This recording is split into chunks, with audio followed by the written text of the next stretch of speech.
ফিলিস্তিনের মতো বিদ্যমান বাস্তবতা কেবল আরব কিংবা মুসলমানদের জন্যই উদ্বেগজনক নয়, বরং তা সমগ্র মানব জাতির জন্যই উদ্বেগের বিষয়।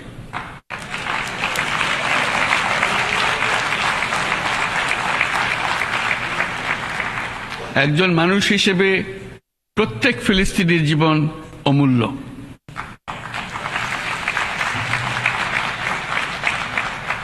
ফিলিস্তিনের জনগণের বিরুদ্ধে যে মানবতা বিরোধী অপরাধ হচ্ছে তার জন্য সংশ্লিষ্ট সকলকে দায়বদ্ধ করতে হবে।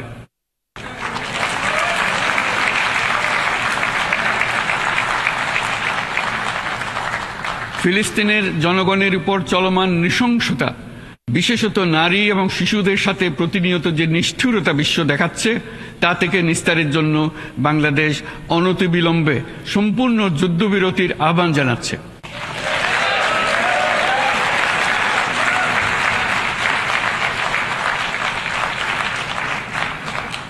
দ্বিরাষ্ট্রভিত্তিক সমাধানেই মধ্যপ্রাচ্যে টেকসই শান্তি আনতে পারবে।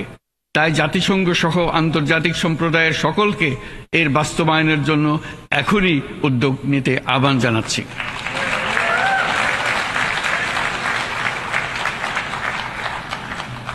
গত 2.5 বছর ধরে ইউক্রেনে চলমান যুদ্ধে বহু মানুষ প্রাণ হারিয়েছে। এই যুদ্ধের প্রভাব সর্বব্যাপী, এমনকি বাংলাদেশের অর্থনীতিতেও এর নেতিবাচক প্রভাব আমরা অনুভব করছি। আমরা তাই উভয় পক্ষকে সংলাপে বসে বিরোধ নিরসনের মাধ্যমে যুদ্ধের অবসান ঘটানোর আহ্বান জানাচ্ছি।